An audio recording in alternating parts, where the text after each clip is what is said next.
자, 그러면 이제 사범 관련된 문제 볼게요. 어, 다음 글에서 말하고 있는 인증적 사고에 대한 설명 옳은 것을 보기에서 고른 것은 올해 이제 시험 문제 나온 게 인증적 사고죠. 자, 여기는 역사적 사고의 논의에서 인증적 사고의 양식은 피셔가 고안한 명명한 것으로 알려져 있는데 불수도 역사적 사고가 꼭 인증적 사고가 됐다. 예. 그래서 이제 피셔하고 불수가 인증적 사고를 주장을 했는데 원래 이제 인증적 사고 자체가 이제 퍼스의 가설적 추론에서 비롯된 거죠. 예. 거기다 이제 기납적 추론까지 플러스 시킨 게 인증적 사고야. 자, 여기 보면 기획을 보면 자, 인증적 사고는 그 결과가 확정하기 어려웠고 반증 가능성이 상존한다. 예. 그래서 이제 답이 맞죠. 반증 사고. 자, 여기 반증 가능성이라는 건 뭐냐면 이 반증 가능성 그 사고는 누가 제시했냐? 포포가 제시했어요. 예. 포포가 얘기를 했죠. 검은 그 백전 시다라는 전제를 할 때 그 이게 이제 그 명제가 성립되면 다른 증거가 없어야 되는데 실제로 이거는 명제가 성립되지 못하죠. 왜냐하면 검은 백조가 성립돼 있잖아요. 그러니까 반증이 있잖아.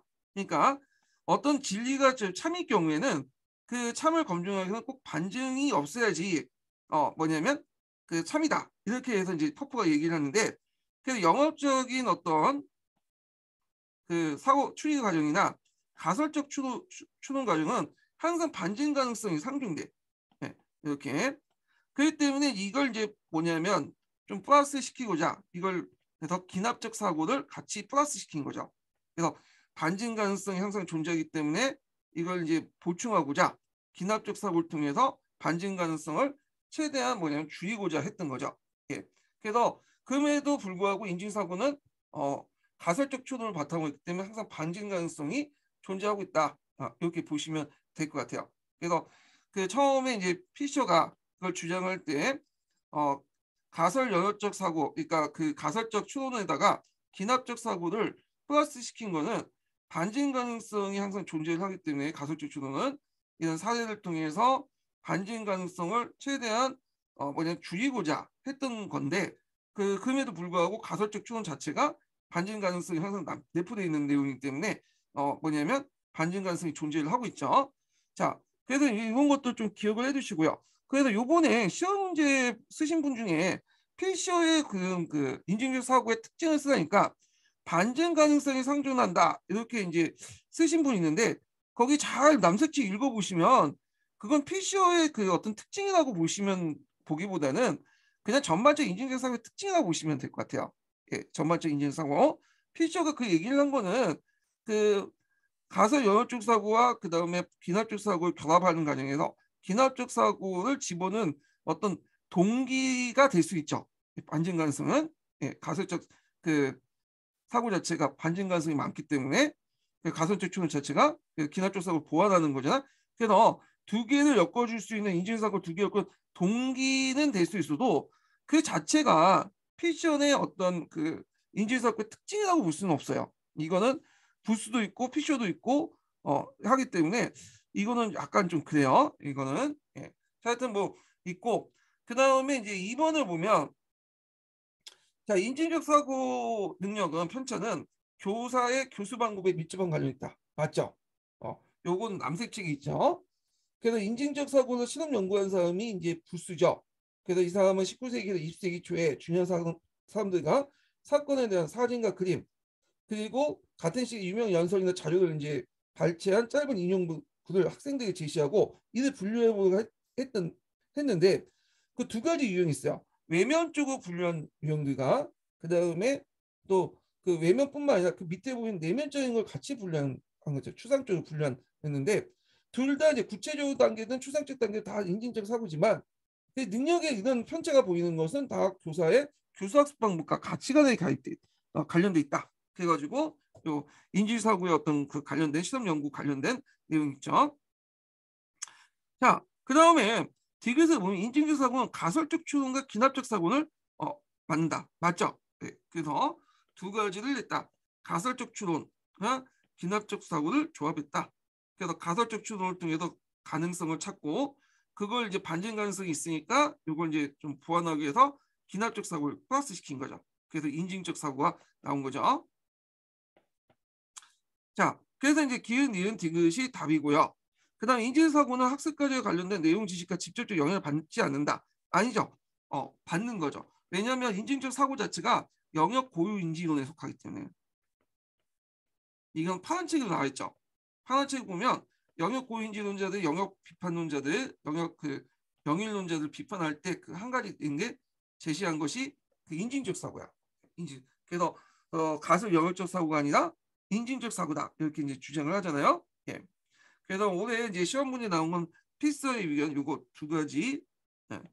요거 이제 쓰시면 될 것 같아요. 예. 그리고 반증 가능성도 답이 될 수 있긴 하지만 제 생각에는 제 주관적 생각이에요. 이거는 가설적 추론과 기납적 사고를 조합하는 과정에서 그 가설적 추론이 가지고 있는 반증 가능성 그런 것을 좀 보완하고자 그걸 좀 약간 메꾸고자 그 기납적 사고를 플러스 시켰죠. 예. 그래서 두 개 결합시키는데 어떤 발생 동기 이런 배경은 될 수 있어도 필시험만의 어떤 그런 인증적 사고 내용은 아닌 것 같아. 이거는 필시나 부시나 다 있으니까. 예. 네, 이렇게 이제 보시면 될 것 같고요. 그 다음에 이제 5번 보죠. 5번. 자, 5번은 보면 기획과 니은의 주장 옳은 것만을 보기에서 있는데 고른 것은 이렇게 있죠. 자, 역사적 사고에 대한 논의는 뼈아지 이론의 적용 및 이에 대한 비판, 내러티브 역사 인식 등 다양한 측면에서 전개되고 있다. 자, 필과 할렘 등은 모든 영역에서 보편적 나타난 사고의 양상 및 단계를 중요시 여겼다. 이렇게 있죠. 그 다음에 부스와 이간 등은 역사 사고의 고유성을 강조했다. 이렇게 보니까 필 할렘 내용 있고 부스하고 이간 등이 있는데 필 할렘은 우리가 뼈아제 필 할렘 모델 같이 뼈아제 이론을 받아들이는 사람이죠. 그리고 부스는 이간은 받아들이지 않는 사람이죠. 부스는 앞에서 인증적 사고를 강조했고 이간은 주로 이제 이양 대비적 방식을 사용했죠. 요 두 명, 네 명 다 시험에 나왔던 사람이죠. 예, 필, 할렘, 부스, 이간 관련된 이론들 좀 파악을 해두세요. 요 네 명의 이론. 자, 여기 보면 이제 첫 번째 볼게 보면 자 기획을 보면 역사적 사고를 기술적 사고와 설명적 사고로 나눠 제시했다. 예, 맞죠? 그리고 기술적 사고와 설명적 사고. 내용 지배적 사고는 기술, 설명적 사고는 가설 위종적 사고죠. 그래서 기술적 사고는 이전에 획득한 경험적 지식이 없이 단지 개별 사건과 형상 부분을 보고 판단하는 거죠. 그리고 추론 일반화 단계를 이루지 못한 사고 방식이고요. 설명은 추론과 일반화를 통해서 사건의 세세한 부분과 인과관계를 논리적으로 파악하는 사고 방식이죠. 여러 가능성을 고려해 보고요. 그래서 기술적 사고 방식 구체적 조작기에 속하고 여기는 형식적 조작기에 속하는데 대개 여기를 이제 뭐냐면 역사적 사고력이라고 보고 있죠. 예, 가설 영역적 사고 방식을. 자, 그 다음에 이제 여기 2번을 보면 할렘은 그 당시 이제 역사 과목에서 형식적 사고는 수학과 과학 교과에 비해서 일찍 나타난다고 했다. 아니죠. 늦게 나타났죠. 연령 지체. 요번에 기출문제 나왔던 거 이거죠. 자, 그 다음에 디귿을 보면 피아제 인지 발달 단계가 역사 사고의 발달에 그대로 적용된다고 보고 있다. 예. 그 뒤에 부스가 그 얘기 했나요? 아니죠. 이걸 반대했기 때문에 영역 중리론자로 영역 고유인지론자죠. 그래서 그 대안으로 이제 피아제 인지 발달 대안으로 인진적 사고를 이제 얘기했잖아요. 그래서 가설 영역적 사고가 아니라 가설적 추론과 기납적 추론이 결합된 방식이다. 이렇게 얘기했고. 자, 그 다음에 니들 보면 아동은 여기 좀 약간 들어가는데 예. 아동은 이야기 형식의 역사의 흥미를 느끼며 이간을 말하죠. 대비적 방식, 이양 대비적 방식을 통해서 사건을 이해할 수 있다. 맞죠? 그래서 답이 니은이죠. 그래서 답은 기획과 니은과 해당되니까 2번이 되겠죠. 2번. 자, 6번을 보면 다음 글에서 미출시한 가입장에서 내용 조직 원리를 무엇인지 쓰고 나입장에서 피아제 필할렘 모델과 같은 유형의 인지 이론에 대해서 제게 비판 두 가지 쓰시오. 그 다음 다의 이론을 적용할 때 단군 신화에 대한 이해를 이양 대비적 구조로 설명하시오. 세 가지를 묻고 있어요. 첫 번째 질문이고 두 번째 질문이고 세 번째 질문. 그래서 질문을 읽으실 때 띄어쓰기 몇 개를 지금 물어보고 있는지를 좀 구분해서 보셔야 돼요. 그래서 처음에 볼 게 이제 내용 조직 원리죠. 가에 입각해서. 자, 이 내용 조직 보면 일반적으로 학생들은 경험할 수 있는 구체적인 사실을 더 쉽게 학습하고 있고 경험과 거리가 먼 추상적인 문제를 계속 배우기 어렵다는 견해가 있다. 돼 있죠.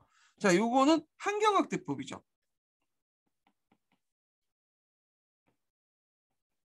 그래서 7차 교육과정이나 7차 교육과정 개정에는 이 한경학대법이 반영돼 있어요. 그 다음에 나입장의 삐어제 이론의 모델 같은 그 유형의 인지 이론에 대해서 제기된 비판을 두 가지 쓰시죠. 그래서 여기 나오는 영역 그 특정 인지 이론이나 이렇게 있는데 영역 특정 인지 이론에서 삐어제 이론 비판 내용은 파란 책에 있는 내용 적으시면 되죠. 그래서 이제 제가 여기 정리를 해놨는데 그래서 삐아제 그 피해자의 모델 유형의 인지 이론의 배경 비판 내용도 있어요. 예. 그래서 뭐 여러 가지가 있는데 파란 책 내용을 기준으로 해갖고 이제 보시면 될 것 같아요. 이거는요.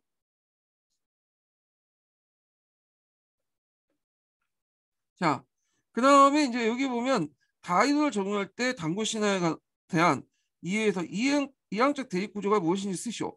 자, 이항적 대입 구조라는 것은 성과 악, 그다음 용기, 비겁함 이렇게 사물을 단순화시켜 두 가지를 나누는 거죠.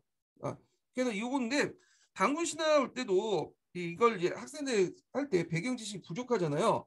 그래서 이제 할머니가 어린 소녀에게 옛날 이야기를 들려주는 방식으로 학생을 제시해야 되는데 뭐 교과서 내용 그대로 뭐 공과 호황의 토템은 부족들이 있었는데 항우 부족도 연합해서 호황의 부족이 도중이나 그러면 이런 설명 방식보다는 얘기가 좀 힘들죠.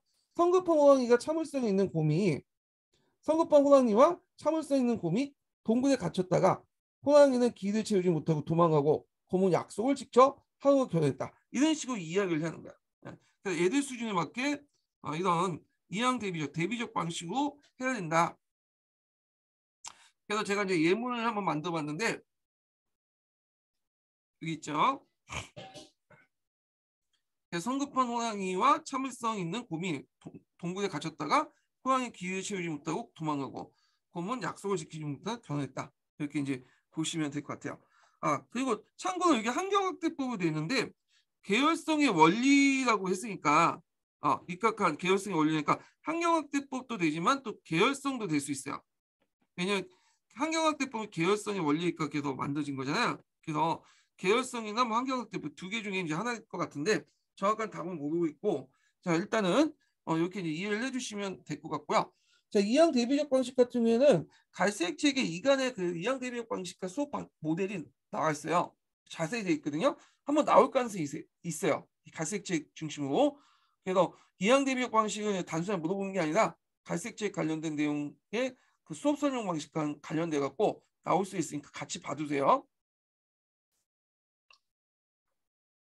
자, 그 다음에 뒤에 넘어가서요.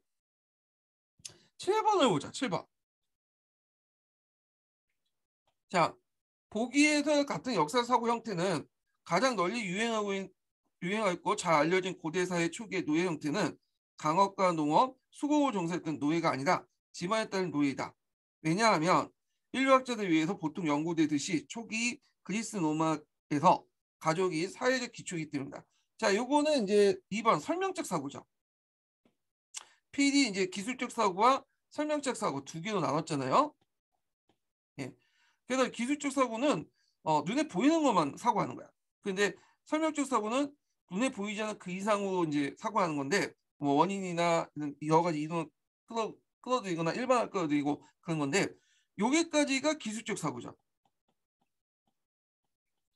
근데 이제 설명적 사고가 된 것은 요거 외에도 요거 이거에 대한 어떤 원인이나 일반을 제시했기 때문이에요.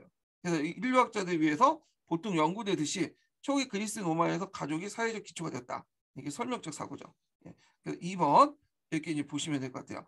그 다음 8번을 보죠. 자, 8번을 보면 다음은 역사교사의 교수학습 사례 보고서 일부다.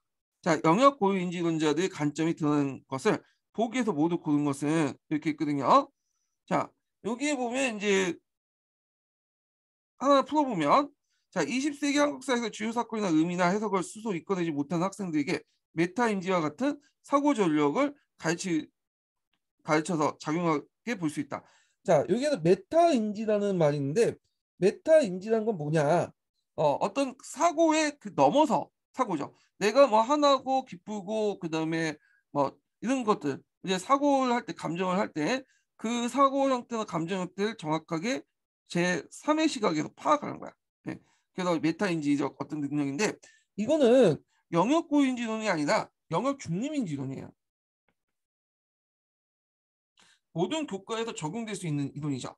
그렇기 때문에 제거되고 그 다음에 이제 그 니은을 볼게요. 중학교와 고등학교 역사 수업에서 교수 학습 방법을 선택할 때 학생들 연령이 아니라 역사적 사실에 대해서 학생들이 알고 있는 그 역사 지식의 양가 구조를 고려한다. 이거는 맞죠? 아프리카 역사에 대한 선행 지식이 선행 지식은 스키마라고 하죠. 또 이번에 시험 문제 나온 자, 선행지식 풍부한 중학생들에게 아프리카 여러 왕국의 정치, 문화, 교육 등 역사 발전의 상황을 비교하고 그 역사적 의의를 생각해 보게 한다. 네, 맞죠? 자, 그 다음에 이제 니을 보면 초등학생들에게 한국 역사에 등장하는 주요 인물을 단 역사 소설이나 전기 같은 내러티브를 읽거나 통역하게 함으로써 역사적 전개의 인과관계를 이해할 수 있다. 자, 내러티브라는 말이 나오면 이 내러티브 자체가 이제 영역 고유인지론에서 강조하는 인지 도구나 서술 방식이나 그런 거기 때문에 요거는 연구론과 관련된 내용 맞죠? 니은, 디귿, 니은이에요. 답이 4번이 되겠죠? 자, 9번하고 이제 10번을 볼게요. 이거는 삐아리 필살레 모델 관련된 내용인데 한번 볼게요. 자, 삐아리 인지 발달 단계 이론을 그 학생들 역사 연구에 적용한 할렘의 연구 결과 바르게 설명하는 거. 할렘 연구는 두 가지가 있어. 하나는 이제 연령 지체와 관련된 내용이고 그리고 또 하나는 또 연구는 연령 지체를 뭐와 관련된 건 신험 연구했다는 데 의미가 있죠. 예, 거기서 이제 좀 볼 수가 있는데 그리고 이제 할렘 여기 또 하나 있네. 연령 지체면서 그 역사적 그 뭐냐면 사고를 가설 영역적으로 봤다. 뭐 이렇게 이제 볼 수가 있겠죠. 자, 그러면 이제 여기에서 이제 바르게 설명을 하는 것은 보면 학생들은 다른 교과의 역사에서 쉽게 가설 영역적 사고를 수행할 수 있다. 아니죠. 연령 지체에서 볼 수 있듯이 수행할 수 없죠. 자, 역사에 의해서 학생들이 가장 중요한 것은 구체적 조작 단계다. 아니죠. 이 사람은 가설 영역적 사고 강조 때문에 형식적 조작기를 강조했죠. 자, 그다음에 학생들은 각 인지 발달 단계에 이르는 시기는 독과목 부분에서 차별성이 없다. 차별성이 있죠. 역사 같은 경우에는 형식 조작기가 초등학교 5학년에서 6학년이 아니라 중학교 1학년 때 등장했다고 했잖아요. 다른 교과 늦죠. 그다음 역사에 의해서 학생들의 형식적 조작의 수준이 이르는 시기는 수학과 경우보다 늦다. 예, 답이 4번이 되죠. 자, 그다음 10번을 볼게요. 10번. 자, 1960년대 후반에 할렘은 다음과 같은 연구 결과를 발표했다. 자, 이에 대한 반론으로 볼 수 없는 것은 자, 삐아지르 아동의 사고를 구분하는 데 사용하는 반응 형태는 역사 문제에 대한 중등학교의 반응에서 나타났다. 자, 그 삐아지가 아동의 사고를 구분하는 데 사용했던 반응 형태는 그렇죠? 연령 지체와 관련된 내용이죠. 이 부분은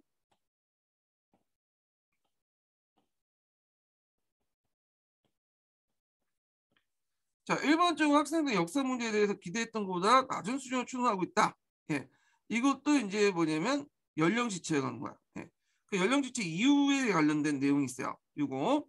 자, 하여튼 내용을 보면 자, 이거에 대한 반론으로 이제 볼 수 없는 건 하니까 삐아제 필갈레 이론의 반론으로서 이제 보는 거죠. 반론에 볼 수 없는 이유를 말한 건데 일본을 보면 역사학습에 필요한 사고는 삐아제 연구와 사고와 다른 특성을 지니고 있다. 맞죠? 이거는 반론이니까 영역 고유인주 입장에서 보니까 연구 입장에서 보니까 맞는 거고 2번 보면 할렘의 연구는 삐아제 이론을 역사학습에 지나치게 편협하게 적용했다. 이것도 비판 내용 중에 하나죠. 예. 그 다음에 3번을 보면 학생의 역사적 사고는 기술적 사고 단계에서 설명적 사고 단계로 발달한 것이다. 자, 요거는 할렘과 같은 편인 피해가 관련된 연구죠. 영일론 관점이죠. 그러니까 요거는 반론이라 볼 수가 없죠. 그래서 학생들의 사고는 보편적 발달 단계를 거치지 않으며 고유 영역의 지식이 사고 발달에 영향을 준다. 네, 맞죠. 그래서 반론 연고론적인 입장에서 제시된 것들 찾으시면 돼요. 연고론에서. 예.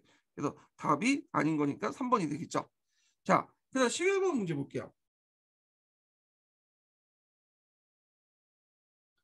11번 문제.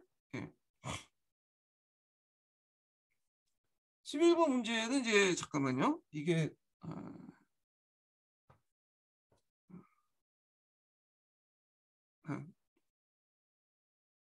올해 문제네요. 올해.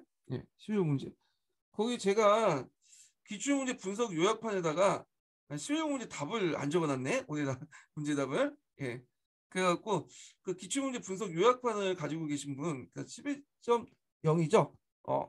그걸 가지고 계신 분은 거기에 이제 찾아가지고 이제 끼워 넣으세요. 제가 답은 올려놓긴 했는데 여기에 편집하는 과정이 빠졌어. 예. 다음 판에 제가 집어넣을게요. 집어넣을 수도 있는데 이게 그 문제하고 여기 페이지 수가 연결돼 있기 때문에 이걸 집어넣으면 계속 밀리거든요. 그러면 페이지 수가 달라져. 그래서 이건 집어넣지 못하겠고요. 네, 일단은 그 제가 기출문제 분석 요약판에는 적어놓지 않은데 제가 올려놓은 답안이 있어요. 거기 카페 그거 집어넣어서 보시면 될 것 같아요. 자, 그러면 이제 좀 볼게요. 자, 다음을 읽고 작성 방법에 따라서 서술하시오. 이렇게 근데 자, 학문적인 측면에서 교육 내용을 고려할 때 현재의 삶을 호용성 있는 내용이 교육적 가치가 더 높다는 생각이 듭니다. 물론 이런 내용은 선정 방식 우려하는 목소리가 있다. 자, 여기에서 중요성의 원리가 나오죠. 근데 중요성의 원리인데 여기에서 뭘 선정하냐? 교육적 가치가 제일 높은데 현재의 입장이야. 현재의 가치를 강조하는 거야.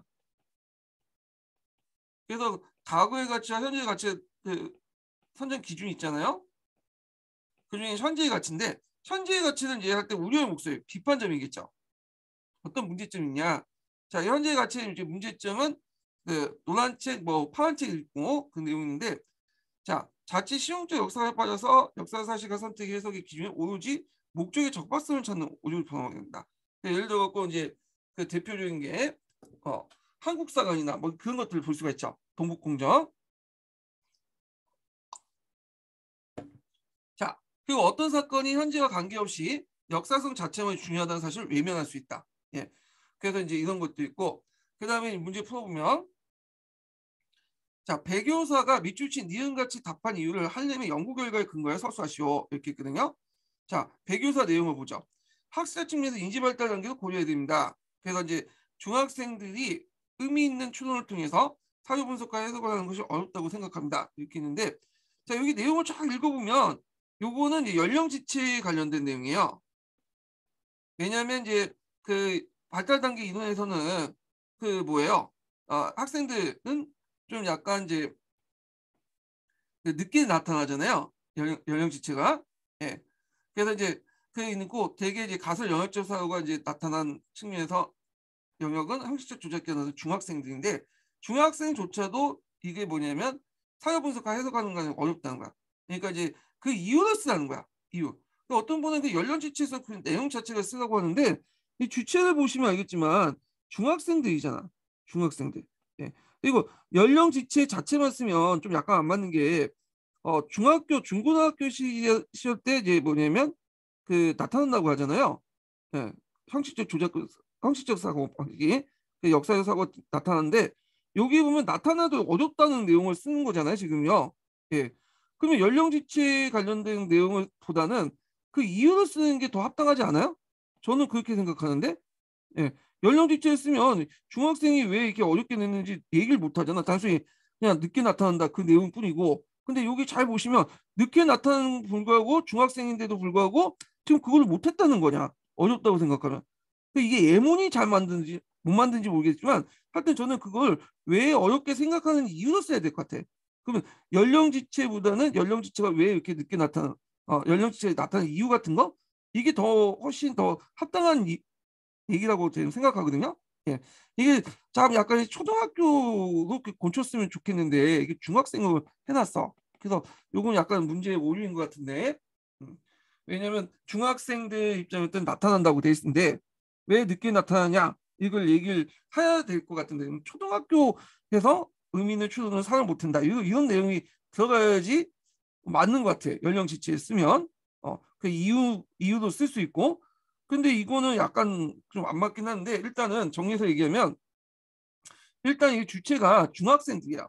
그러니까 중학생이 어려운 이유를 쓰며 그러니까 연령 지체보다는 그 연령 지체 이유가 될 수 있고요. 그래서 이제 연령 지체에서는 그 이유가 될 수가 없죠. 그리고 예문 자체도 좀 약간 오류가 있는데 그 이론적인 측면 올 때 초등학생은 모르겠는데 중학생으로 돼 있단 말이야. 예.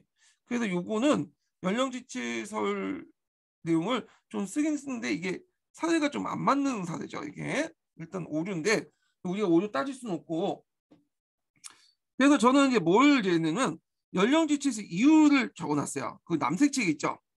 그 역사의 사고 대상이 과거에서 직접 경험할 수 없고 과거의 증거에 기반한 재생되는것으로 학생들 어려운 과제다. 그런 것도 있고 그다음 역사 사건 시간 개념이 포함되어 있기 때문이다. 역사 개념 언어로 포함되는데 그 추상적으로 표현됐기 때문에 역사 학습에 관련된 증거는 성인들의 활동과 관련된 것이 때문이다. 그래서 이유를 적어놨고요. 어떤 분은 연령 지체에서 그 내용 자체를 쓰시는 분들인데 저는 그 지문과 볼 때는 좀 안 맞다고 생각해요. 예, 그 자체가 그래서 이제 보시면 될 것 같고요.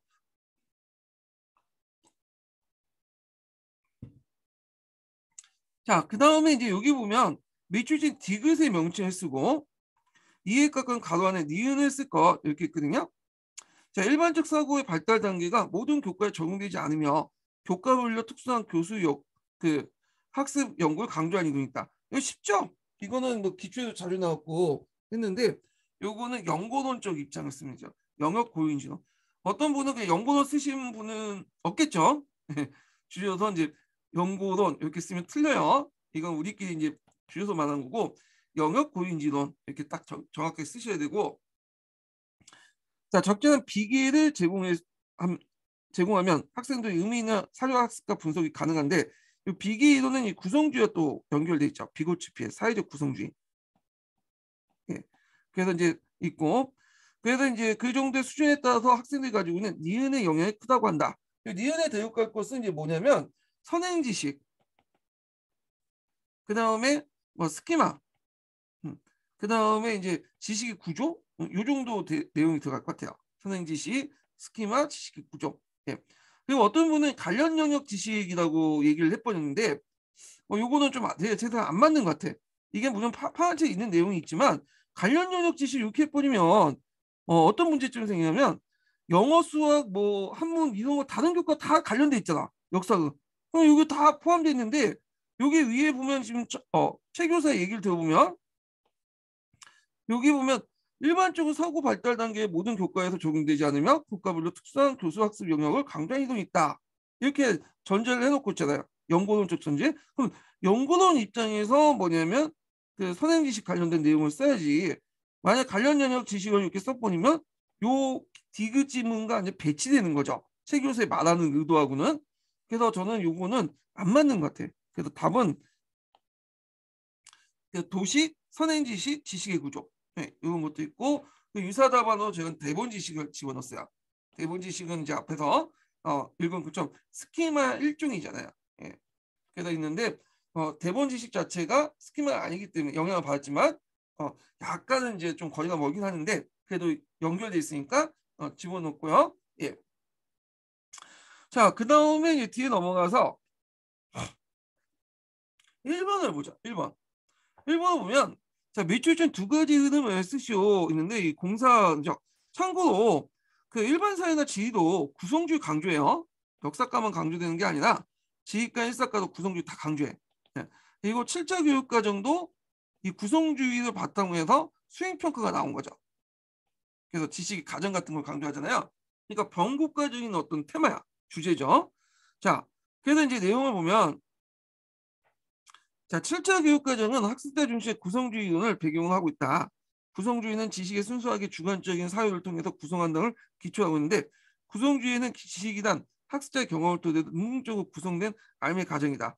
지금까지 연구되어 온 지식의 구성 과정에서 구성주의 이론들은 여러 가지 관점으로 나눠볼 수 있는데 대체 두 가지 흐름이 있다라는 거죠. 이 파란 책 있죠. 이걸 이제 삐어지 인지적 구성주의와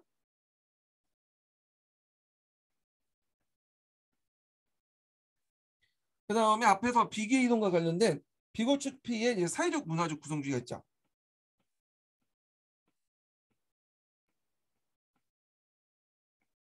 사회적 구성주의 이렇게 두 개 있는데 뼈아지 인지적 구성주의는 이제 뭐 동아 조절 평형 이런 것들이고 그다음에 이제 사회 문화적 구성주의는 비계 이론처럼 그 좀 열등하다는 분야 뒤떨어진 학생들을 위해서 좀 약간 우수한 학생들과 교사에 도움으로써 한 단계 이제 도약할 수 있는 상시적 상호작용을 통해서 이런 내용이 이제 비고치피 사회 문화적 구성주의죠.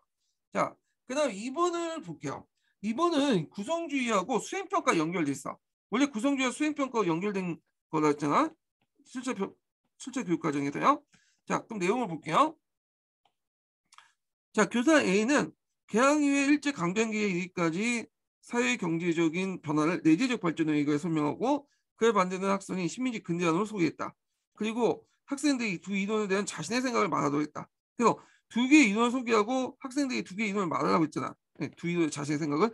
그러면 한 가지 답이 아니라 여러 가지 답이 나오겠죠. 학산적인 어떤 그 질문을 통해서 개방적인 사고를 이끌어내고 있잖아요. 그러니까 이건 구성주의 이론에 맞아. 구성주의라는 건 지식이 정해져 있는 게 아니라 학생들의 어떤 인지구조나 이런 것들을 계속 만들어지는 거잖아요. 지식의 가정을 강조하고 교사에는 맞고 그다음에 교사 B를 보면 미하밀기의 내용 일부를 학생들이 읽게 하고 16세기 때의 그 조선시대의 일상생활 축출해서 상상을 그렸다. 상상을 그리는데 뭐 답이 있어요? 아니죠. 자기가 생각하는 인지구조, 학생들 인지구조에 따라 다양한 상상가 나올 수 있겠죠. 구성주의 이론에 맞아요. 그다음 명나 정화의 해외 원종을 설명하고 원정의 연도 횟수, 그다음에 원종 경로, 반문지를 설명하고 그 내용을 백지도에 표시하도록. 요거는 구성주의가 아니죠. 예, 이거는 답이 이미 딱 정해져 있잖아요. 딱 횟수로 정해져 있고. 그래서 이건 틀리고. 그다음에 교사 D는 14세기, 16세기 때 르네상스에 가실 때는 무엇보다 신 중심에서 인간 중심의 세계관 변화를 강조하면서 학생들이 르네상스의 근대사의 출발점을 이해하는 것을 중요하다고 생각했어요. 이렇게 있는데, 자, 요거는 이제 맞는 것 같는데, 여기에서 잘 보면 그 르네상스의 객관적 지식을 강조하는 거죠. 네. 여기서 신중심의 인간 중심의 변화. 이 학생들이 생각하는 게 아니죠. 교과서에서 적혀 있는 거잖아. 교사가 생각하는 중요한 의미죠. 교과서에서 그렇기 때문에 학생들이 이걸 교과서나 교사가 얘기한 걸 정해진 지식을 받아들이고 아 이게 객관적이고 참인 지식이다 이렇게 받아들인 거잖아. 그래서 이거는 구성주의가 아니야. 그래서 요게 구성주의죠. A와 B. 그래서 1번이 답이죠. 1번. 네. 그리고 이제 뒤에 넘어가서 문제를 좀 3번 문제 풀어볼게요.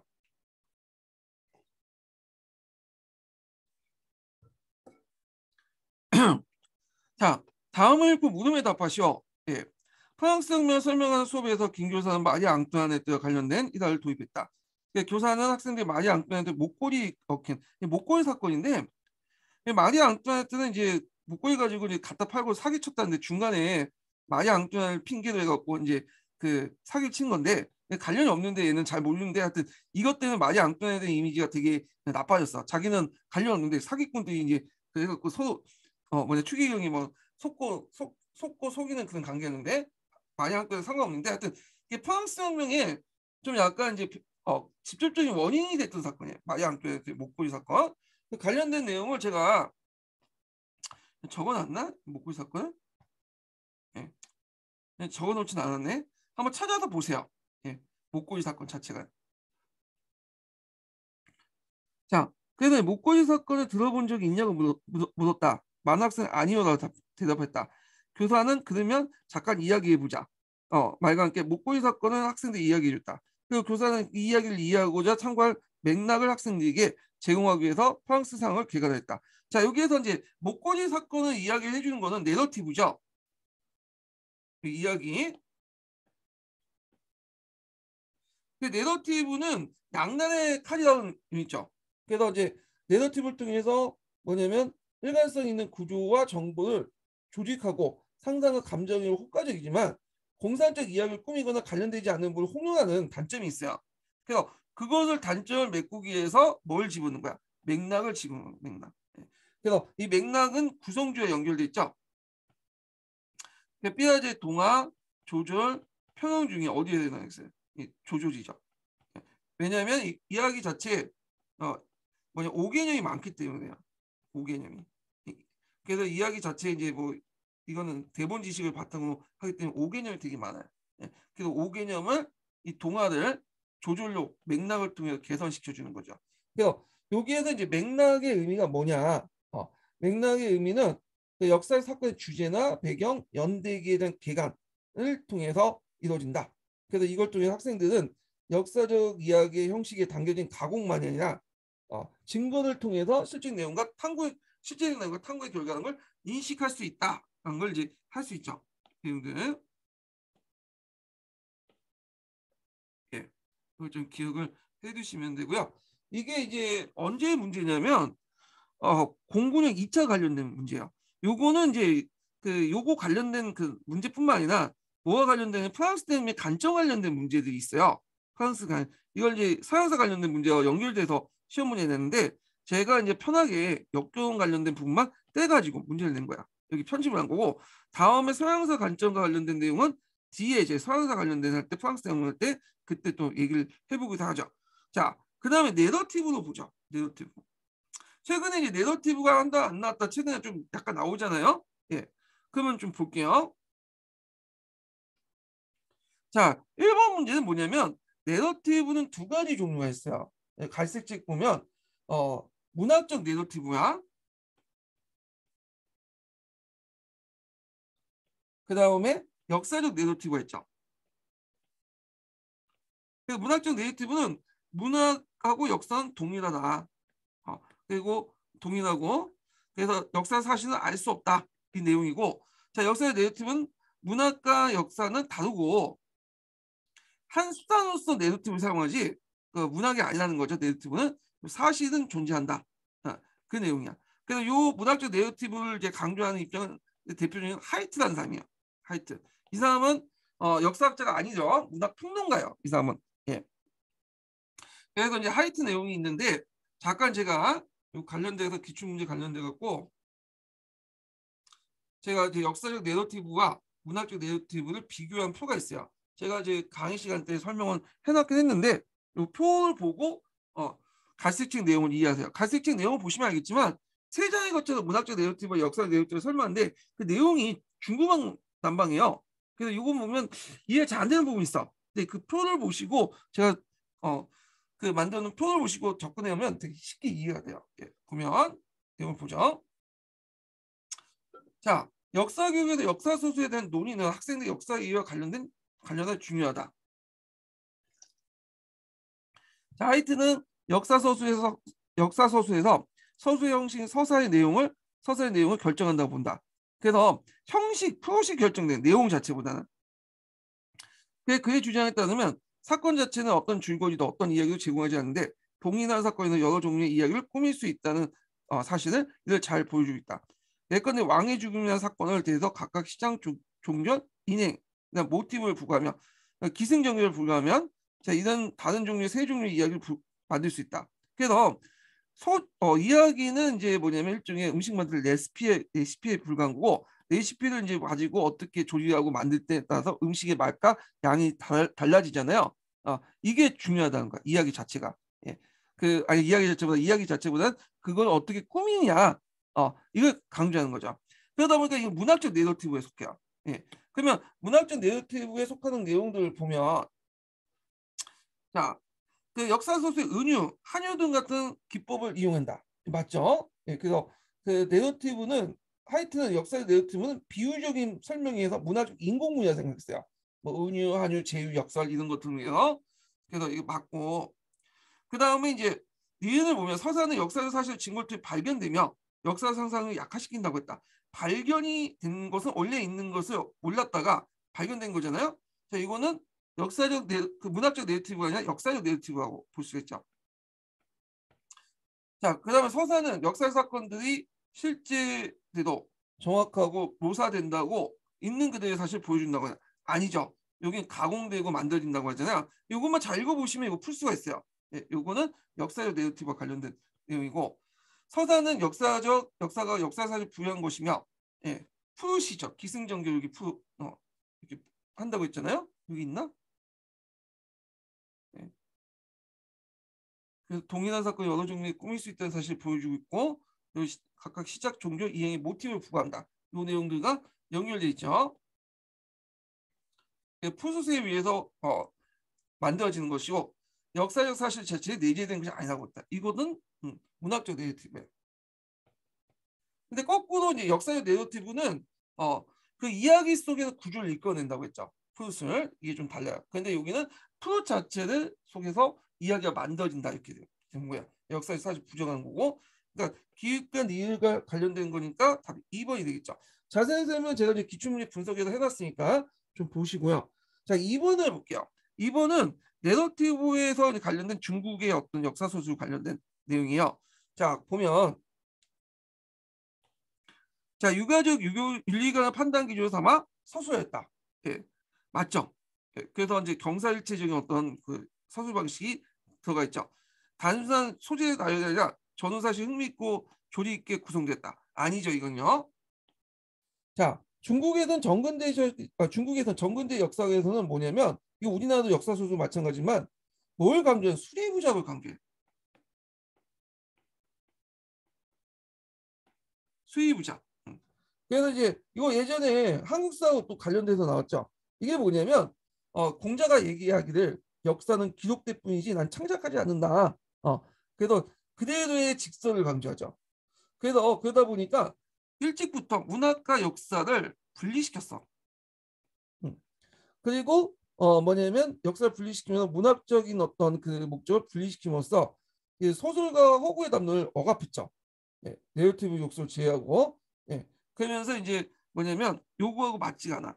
그러면 요거는 이제 뭐와 맞는 거냐? 이거는 서양하고 맞아요. 서양의 정근대적 역사가 맞아요. 서양의 정근대 역사는 전반적으로 문학과 역사를 서로 연결시켰죠. 예. 그래서 용어와 연결돼서 보시면 될 것 같아요. 3번을 보면 퍼펑 그냥 그 찬양과 비난의 자로서 역사를 기록했다. 맞죠? 도덕적 판단 같은 것들이죠. 이건 공자가 강조했어. 그래서 공자는 춘추에서 역사의 정신과 의미를 훈계와 폭풍으로 옳고 그름을 가지고 강조했고 그 후에 중국 역사책은 공자가 내세운 원칙에 특히 충실했어요. 예. 요 폭풍이란다고도 좀 기억을 해주세요.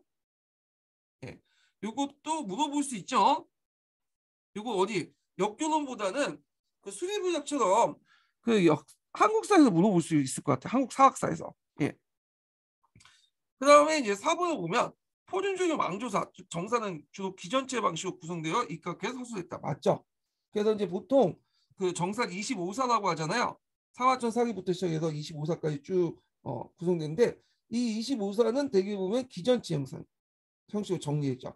그래서 멸망한 후 한 왕조가 멸망한 후 그 뒤에 왕조가 그 역사를 기술한 거야. 이 기전체 형식으로.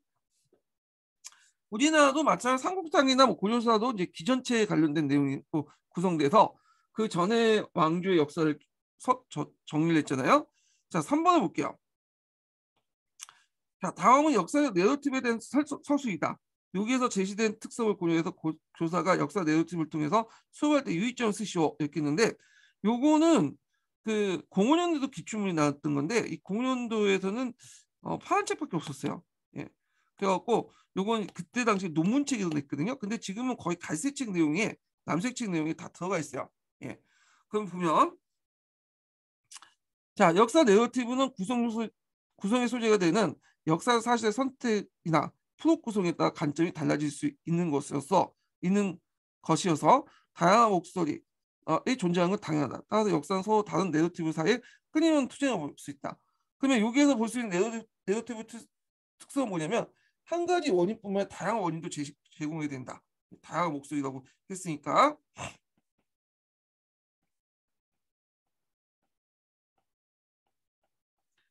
그래서 이제 역사뿐만 아니라 내러티브의 그 인간성을 보면 어떤 한 가지 원인만 강조하는 게 아니죠. 배타적인 어떤 한 가지 원인들만 강조하는 게 아니라 그 당시 여러 가지 원인, 다양한 원인을 인정한다는 게 이 내러티브의 원인 인과관계 특징이야. 예. 그렇지만 또 넘어서 인과관계를 중요시하는 건 아니죠. 이건 부수적인 거고 주로 이제 기술적인 설명이 더 중요적이죠. 뭐 사건의 전개 과정 이런 것들이 더 강조되는 거고. 자, 그다음 나를 볼게요. 모든 역사는 이론적이며 모든 이론은 이미 일정한 입장을 가지고 있다. 그래서 중립적 입장을 취한다 해도 이미 어떤 입장에 서 있는 거예요. 중립적 입장 자체가 이미 중립적 입장 저희 어떻게 해요? 입장이잖아요. 어떤 주관적 판단에 따라서 중립적 입장을 선호하는 사람은 그 자신이 이미 자신의 입장에 어떤 해석 행위를 했다는 사실을 고백해야 된다. 예. 그래서 이제 역사 사건의 객관성을 부정하고 다양한 해석을 추구해야 된다. 뭐 이런 것들이 이제 내 특성과 연결된 거고. 자, 이거 다는 친숙하죠. 잘 만들어진 이야기는 자의적 진실성의 부가 형상을 초래한다. 1인칭 시점의 내러티브는 하자의 진실성과 권위가 깊게 배어 있어서 독자는 내러티브의 저자의 도덕적, 정치적, 사회적 판단의 정당성을 수용하고 자신의 주체적 가치 판단을 유보하는 경향이 있다. 예. 그래서 이제 이런 것들을 이제 할 때 유의할 점을 쓰면, 예. 유의할 점 특징은 유의점이죠. 제가 말 잘못했는데 가와 나도 유의점이에요. 유의점에서 다양한 해석을 동시에 제공해 줘야 된다. 남색책이 있어요. 근데 다양한 해석을 제공해도 이미 이제 그쪽에 이제 그 하자에 세뇌당하면 청자가 하자에 세뇌당하면 아무리 얘기해도 객관적 근거를 제시해도 안 들어. 네. 역사가 이제 종교가 돼버린 거야. 역사가 종교가 돼. 그러면 이제 이게 역사가 아니죠. 이거는 이제 종교가 되고 철학이 되고 믿음이 되는 거죠. 예. 그래서 이런 것들 인고에도 그렇더라고. 그냥 하자의 말에 그냥 믿어. 학원 강사의 말 그대로 믿고. 그거는 이제 이 역사 공부하는 게 아니에요. 그거는 종교를 믿는 거죠. 그 사람 믿는 거고 그 다음에 뭐 어떤 신념이죠. 예. 자, 그래서 이제 일단 이렇게 이제 보시면 될 것 같고요. 자, 그 다음에 4번 문제 볼게요. 톨보스키 이론 나오죠. 요거는 이제 그 갈색 책에 있는 이론인데 한번 볼게요. 예. 요 갈색 책 이론이 06년대부터 이제 이게 갈색 책이 나왔어요. 이때.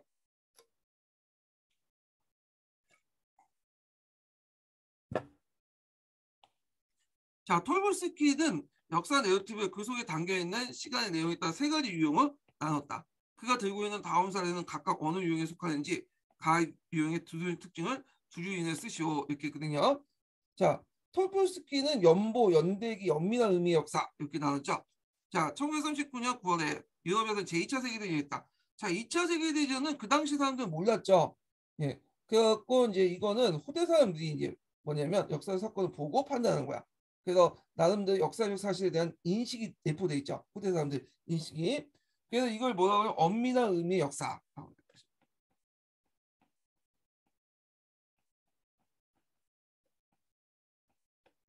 그 다음에 1939년 9월 1일 날 독일군이 폴란드를 침공했다. 단순 사실 기술이죠. 이거는. 그 상권은 순서대로 기록을 했잖아요. 이건 연보라고 해요.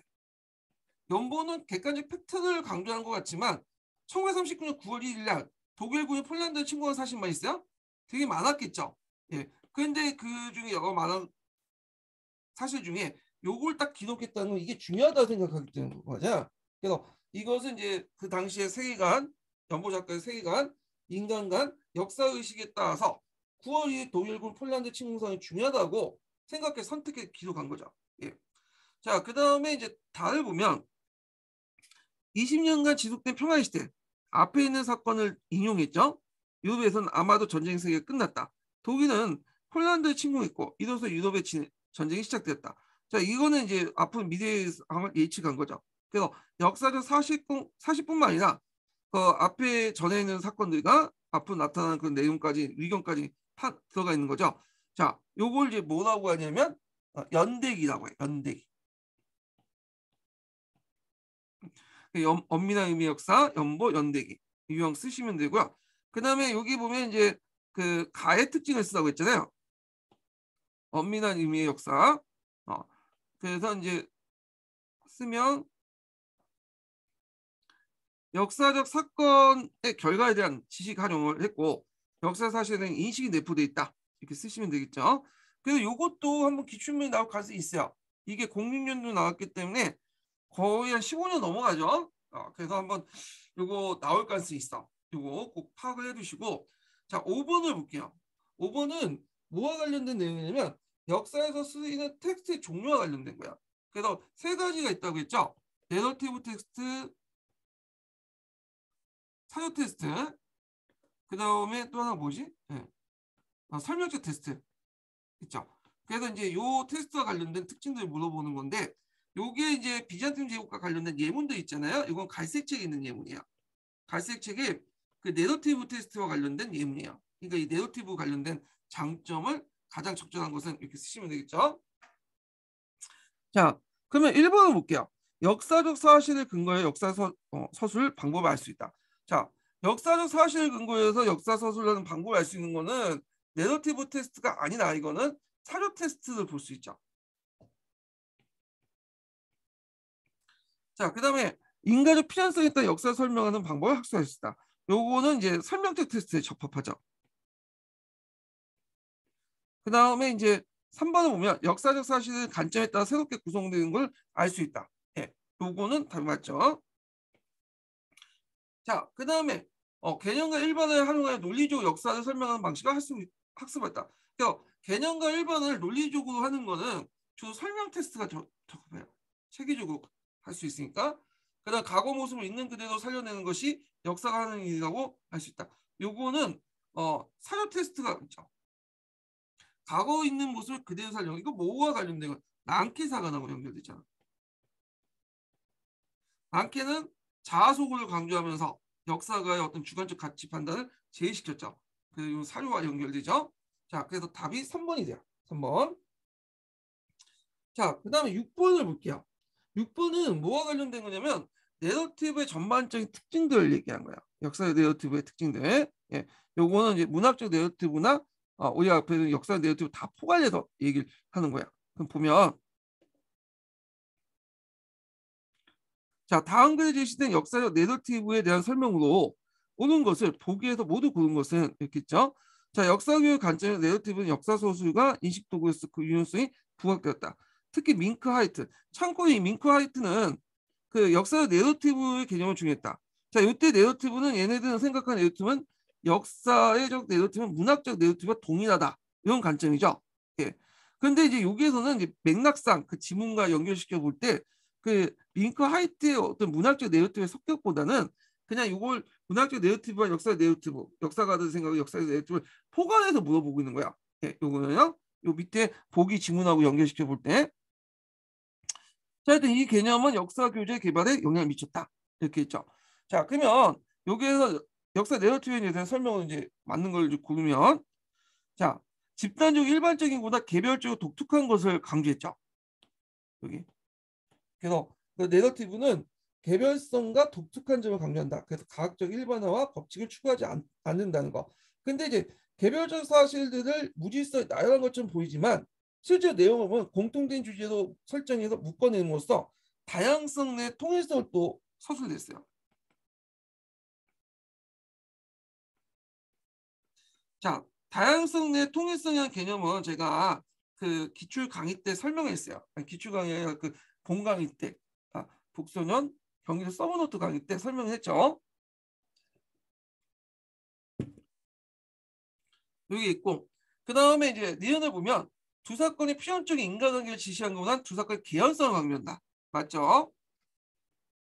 그러다 보니까 한 가지가 아니라 여러 가지를 이제 원인을 제시하자. 원인을 여기 한 가지가 아니라 그 다음에 이제 디귿을 보면 인간의 의도와 행위에 대한 기술적 묘사보다 분석적 설명을 초점을 맞췄다. 자, 제가 이제 강의 시간 때 기술적 묘사와 분석적 설명을 얘기했어요. 자, 분석적 설명이라는 건 원인과 결과를 따져가면서 설명한 거야. 기술이라는 거는 단지 일어난 사건을 묘사하는 건데 여기에서는 내가 기술적 묘사를 더 강조해요. 원인적 원인을 따지는 거는 부차적인 거고, 네. 이게 주고. 그래서 이렇게 좀 기억을 해두시면 될 것 같고요. 자, 그래서 이제 있고, 여기는 틀린 거죠. 기술적 묘사보다는 분석적 설명이니까 요거는 틀린 거예요. 요걸 이제 더 강조하는 거니까 거꾸로 써야 되겠죠. 이렇게. 그래서 인간의 의도와 행위에 대한 것은 분석적 서술보다는 설명은 기술적 그 묘사에 초점 맞췄다. 이렇게 또 거꾸로 써야 돼. 그 다음에 이제 니은을 보죠. 니은을 보면 자, 특정 화자가 드러내지 않도록 인물과 사건의 시공간이 구축되었다. 요건 아니죠. 특정한 화자가 드러났죠. 되게 이제 내러티브는 다양한 시점으로 쓰이는데 특히 많이 들어가는 시점은 1인칭이에요. 1인칭. 그리고 뭐 이렇게 3인칭 이런 것들 쓰죠. 근데 이거는 전지적 작가 시점을 얘기하는데 전지적 작가 시점은 마치 자기가 시인 것처럼 자신을 드러내지 않고 쓰는 거죠. 이거는 이제 설명적 테스트에 연결된 거죠. 틀렸고.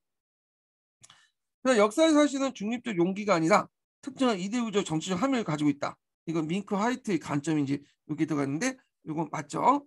그래서 답이 기은, 니은, 미으니까 4번이 되겠죠. 4번. 자, 그다음 7번을 볼게요. 7번.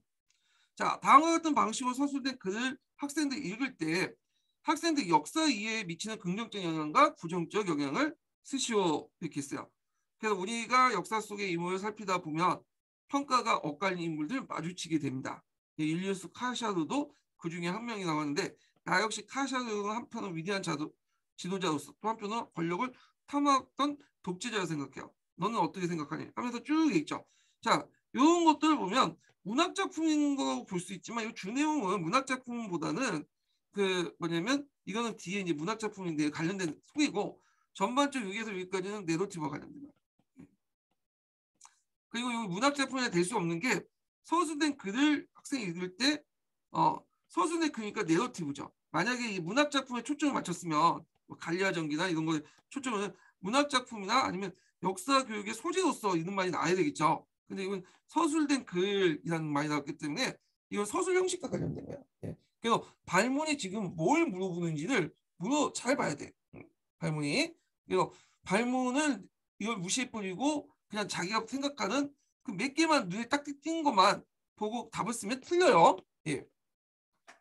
그래서 이제 여기서 물어보면 내러티브의 긍정적 영향과 부정적 영향이죠. 그래서 그게 이제 또 단서로는 게 이제 그 학생의 역사 이해 측면이니까 그래갖고 이제 제가 남색 책이나 뭐 이런 거 등등 해갖고 했어. 근데 여기는 뭐 녹색 책도 있고 갈색 책도 있고 하는 거 너무 많으니까 남색 책 기준만 정해놨어요.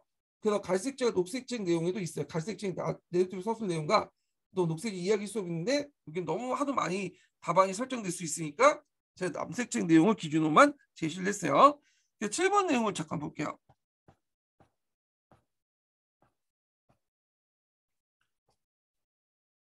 네. 그래서 긍정적 부분은 내러티브는 역사 교류의 개념을 할 수 있는 다른 시대의 장소, 사건 등은 이해가 가능하다. 학생들 이해 측면을 얘기한 거죠. 내러티브는 구체적인 인간의 행위와 그 의도, 결과를 다루면서 인간의 경험에 대한 이해를 촉진시킨다. 아동들은 내러티브의 시간적 전후 관계를 통해 역사 사건의 인과관계를 이해할 수 있고, 자 이야기는 아동들의 친숙한 서술 형태다 등등등등 내용도 있고. 자, 부정적 영향을 보면 1인칭 시점의 내러티브는 목격자의 그 진실성과 하자의 권위에 대한 비판적 분석하지 못한다. 자의적 진실성이 부과죠. 그다음 역사 사건의 비판적 시각으로 파악하기보다는 도덕적 판단을 우선시한다. 자, 그다음 정확하지 않은 개념과 공상을 역사 사실 뒤섞여 버리는 거 있다. 공상적 꾸민도 할 수 있고 등등등등 여러 가지 있다는 거. 그래서 문제 분석 내용들 참고를 해주시고요. 자, 그래도 이제 내러티브 끝났고 비판적 읽기와 역사교사 인지적 특성을 좀 볼게요. 요거 이제 하기 전에 세 번째 마지막 그 인증번호 알려드릴게요. 마지막 인증번호는 71번이야. 71번. 71번입니다. 좀 내용을 볼게요. 자, 1번 보면 자, 7차 교육과정에서 교과서도 다양한 교재 중에 하나로 간주되는 방향을 제시했다. 텍스트에 대한 비판적 읽기를 주장한 포스트 모더니자들이 제기한 교과서 비판에 주요된 동점은 두 가지 쓰죠. 교과서 비판 내용을 예전에 제가 설명 강의 때 했죠. 그래갖고 이제 있고 그 다음에 이제 이건 갈색 책에 있는데 그냥 내용은 교과서 비판 내용은 자 아래 제시된 텍스트 아래 텍스트를 아메리카 원주민 관점에서 비판하는 수업을 전개할 때 비판의 근거를 제시할 수 있는 구체적 역사적 사실을 두 가지 쓰시오. 그래서 뭐 신학력 개척으로 대서양 연안국가들이 번영하였다. 동방물산이 싸게 들어오고 차와 감자 등이 새로운 산물이 전해졌다. 그래서 유럽인들의 일상생활을 풍요해졌다. 자, 이들 계급 비로소 하나의 세계사가 시작되었고 서유럽은 신대륙 진출을 아메리카 원주민을 문명시킨 기계다. 이거는 상당히 서양인들 입장일 때 그 영향과 서양에 미친 영향과 이런 것들 있었죠. 긍정적 영향들 적어놓은 거야. 근데 원주민 입장 때는 그게 아니죠. 그러면 이제 일단 논점 두 가지를 보면 교과서의 문제점을 쓰라고 했으니까 자 포스트 모더니즘 입장에서 보면 사회 전형적인 지배 담론이다. 민족을 초역사적 실체로 보고, 그러니까 역사에 존재하지 않는가 아니라 만들어진 걸로 본다고 하죠. 가정하고 역사를 서술하고 있고 민족을 내세워 사회 내부의 신분 계급을 무시했다. 민족의식이나 공동체 의식이 지금과다는 과거의 민족의 현재적 관점을 투영했다.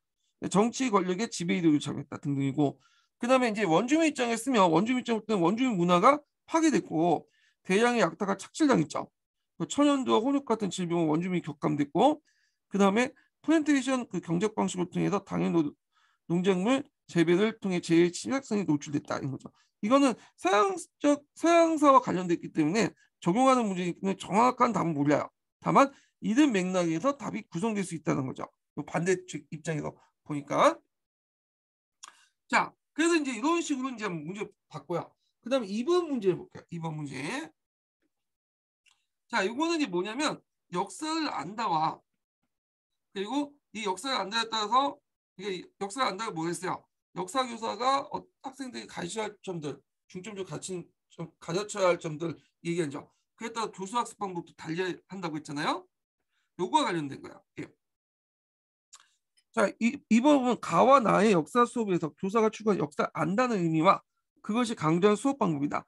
자, 각 의미에 따라 수업 방법을 적절하게 제시한 것은, 자, 여기 보면 의미를 보면 개별적인 역사적 사실을 기억하면 학생들이 자신의 과거 인물을 가져가고 당시의 사회 문제를 해결하기 한 거다. 요거는 안 맞죠? 네, 요거는 뭐와 관련된 과거의 인물을 가정하고 그러니까 감정이입이죠. 역할극 뭐 이런 것과 연결되죠. 수업 방법 역할극 극화 수업 요거와 관련된 거죠. 요거는 어디와 연결되냐면 요거 다와 연결돼 있어. 이 내용이 이렇게.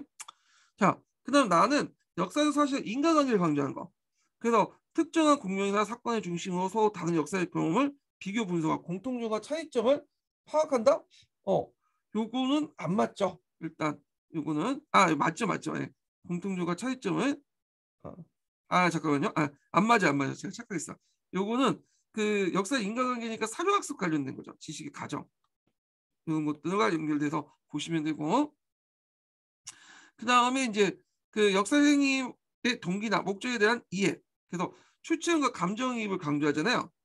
그 대본 작성. 여기 맞죠? 이거는. 예. 그 다음에 나를 보면 역사 사실 평가. 그래서 평가 같은 경우는 토론형이나 그 문제들. 그러니까 논쟁이나 논의 진행 이런 것들.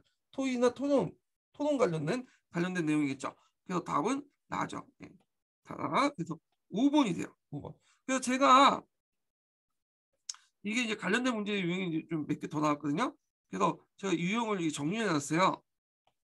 그래서 역사를 안다는 유형에 따라서 특징들, 그다음 교수학습 방법들 적어놨으니까 요거는 꼭 암기하고 들어가세요. 요거는. 그래서 요거는 시험 기출에 되게 빈도가 높기 때문에 지금 나온 거 보면 4문제 나왔나? 관련돼서 이렇게 이제 보시면 되고, 참고로 요거는 요거와 관련돼 있어요. 비교 분석이니까 개별적 역사 사실에 대한 기억과 관련된 거죠. 자, 그 다음에 3번 문제 볼게요. 3번도 그 앞에 2번 문제를 약간 병행한 거야. 약간 이게 이제 09년도에 냈으니까 10년도 들어가는 거 비슷한 문제 유형이 나왔거든요. 아마 동일한 교수님이 내신 것 같아. 되게 2년 단위로 끊어서 내잖아요. 예. 자, 그래서 보통 역교는 보면 되게 그 앞에 전에 문제가 나왔으면 그 다음에 그 비슷한 유형의 문제가 나오다 패턴이 있어. 딱 보니까. 예. 자, 그럼 3번을 볼게요. 다음 설명해서 교사가 의도하고 있는 수업 목표와 수업 내용을 적절히 한 것은 이렇게 있는데, 자, 여기 이제 그 내용은 강해군의 중립정책 관련된 내용이죠. 수업 목표는 후금의 침략 원인을 조선의 대외적 정책과 연관시켜서 학생들 이해시키는 데 초점을 맞추는 거죠. 그러니까 여기에서 이제 할 것은 후금의 침략 원인을 강조하는 거야. 이게 수업 목표가. 예. 가에서는 가 얘기를 하다가 지금 가를 빼먹었네. 그러면 후금의 침략 원인을 조선의 대외 침략과 원인을 가른다. 원인을 강조하니까 요거는 무슨 수업을 해야 되겠어? 인과관계를 강조하는 수업을 해야겠죠. 사회 분석과 비판 같은 것들을 하고 뭐 탐구학습 같은 걸 하고, 예, 이런 것들과 연결시켜서 이제 뭐냐면 하면 좋겠죠. 예. 그래갖고 이제 있는데 연결 당시 사항을 보여준 사회 분석을 발표하는 수업을 전개했다. 맞죠? 사료학습 뭐 이런 것들과 연결시켜 봤으니까 맞고. 자, 요 수업 소재를 봤다 보면 이제 학습 목표를 이렇게 정했어. 나를 보면 강해군이 중립외교 정책 이유를 써라. 이유라는 것은 객관적인 것보다는 좀 주관적인 내면적인 것들이잖아요. 예. 그래서 이제 이유를 쓰라는 거 했으니까 그런 것도 있고 여기서 말하는 또 이유는 행위결정 분석 모형 같은 연결해서 볼 수 있죠. 목적, 상황, 수단. 그래서 이제 요거를 행위결정 분석 모형과 연결해서 하면 맞죠. 예. 그래갖고 이렇게 파악을 해주시면 되고요. 그 다음에 다를 보면 서인이 이끈 인조반을 가정할 수 있다. 그래서 이야기를 재구성하고 국가 수업을 때 이거는 내면 이해고 가정을 강조한다. 가정을 강조하려면 어떤 방법이 좋을까요? 총괄학습이 좋겠죠. 총괄학습. 가정. 총괄학습. 또는 이제 잘 읽어보면 사건학습도 가정이 있어요. 두 가지를 볼 수가 있다는 거죠. 자, 라번을 보면 강해군의 서인의 외교 정책을 평가할 수 있다. 평가라는 것은 이제 토의학습이나 뭐 이런 것들, 토론형 학습이 맞죠. 그 요거는 역사 개념을 인식하는 수업을 정했다. 역사 개념을 효율적으로 인식할 수 있는 방법은 강의식 수업이에요. 그래서 요거하고는 맞지가 않죠. 그래서 가와 나 여기 답이 1번이 되겠죠. 이런 식으로 요것도 앞에 있는 내용을 약간 변형해 갖고 좀 약간 이제 교수학습 방법과 또 연결시켜 갖고 낸 문제야. 3번은 자 4번을 보죠.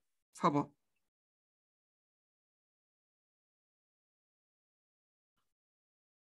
자, 다음 점을 읽고 교사의 역사인식과 수업 방안을 문제를 작성 방법에 따라 서술하시오. 자, 여기도 역사 안다 나오죠? 역사 안다는 의미는 네 가지로 나눌 수 있다.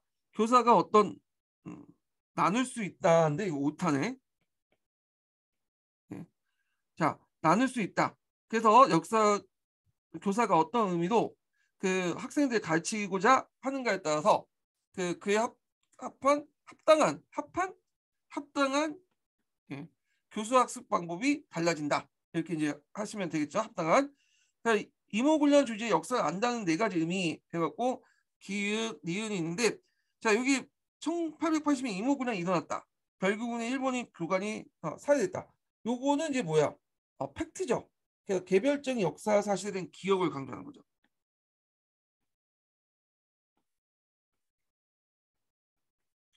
그 다음에 이것도 밑에 좀 내려가 있었는데 예. 자 이모군란 이후에 청해 간섭이 심해졌다. 이모군란 결과 개화 세력 사이의 갈등이 커졌다. 이렇게 있죠. 그래서 이걸 볼 수 있는 게 역사적 사실과는 인과관계 파악이야.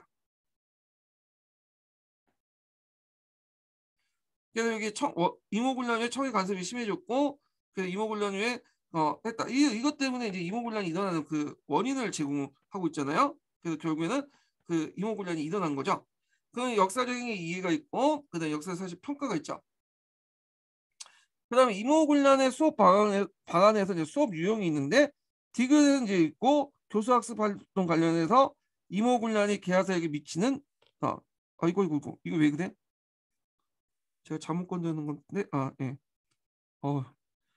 자 그래서 이제 있고 가설 세우기 관련 수집 하기 사료 분석 가설 하기 이거 딱 보니까 탐구학습 관련된 내용이죠.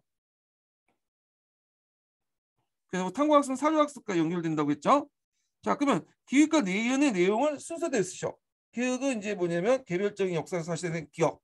니은은 역사 사실과는 인과관계 파악 이렇게 보시면 되고 디귿의 수업 유형은 여기 보니까 이제 가설 세우기, 자료 수집, 그다음에 가설하기 이렇게 하니까 탐구학습이죠. 예. 교수학습 방법, 탐구학습 이렇게 쓰시면 돼요. 근데 어떤 분은 여기 글쓰기에 초점을 맞춰갖고 거기 꽂혀가 글쓰기 수업 아니냐? 아니에요. 예. 여기 보시면 주 내용을 봐야지. 가설 세우기, 사료 수집하기, 가설하기 여기 있는데 이게 왜 갑자기 글쓰기가 나와? 글쓰기는 그냥 여기 가정에서 하나 끼워놓은 거야. 그래서 이게 어떤 유형인지 파악할 때는 뭐냐면 주요 내용을 뭔지를 파악하고 나가야 돼. 자기가 꽂힌 거 그것만 딱 보고 판단하면 안 돼요. 예. 왜냐하면 어떤 유형이든 두세 가지 어떤 수업 유형이 가업된 형식으로 나타나거든요. 근데 거기 내용을 보실 때 이게 딱 그 직감적으로 주요 내용을 파악할 수 있잖아. 여기 딱 문맥 볼 때 글쓰기 내용이 아니죠 이거는. 자, 그 다음에 이제 여기 있고 드레이크가 이제 수업 과정에서 제안한 역사 사고 과정을 4단계로 정할 때 저자의 신뢰성 등의 의문을 제기하는 것으로 이해 과정에 해야 할 첫 단계를 쓰시오 이렇게 했거든요. 자, 그래서 여기 이미 나왔죠. 저자 신뢰성 파악하는 니은 관계는 뭐야? 여기는 예, 사유 수집 관계에서 출처 확인이죠. 출처 확인. 의외로 이 출처 확인이 많이 나오더라고요. 예전에도 한번 조선사 나올 때도 출처 확인 나왔죠. 예. 그 드레이크와 관련된 데서 이제 출처 확인 이렇게 보시면 될 것 같고. 자, 5번 문제 볼게요. 5번 문제. 자, 5번 문제는 이제 뭐 되게 다양하게 물어보고 있어요. 이거는 아마 그 18년도에 논술형 문제에 10점짜리 문제가 있었잖아요. 그때 관련된 내용인데 한번 볼게요.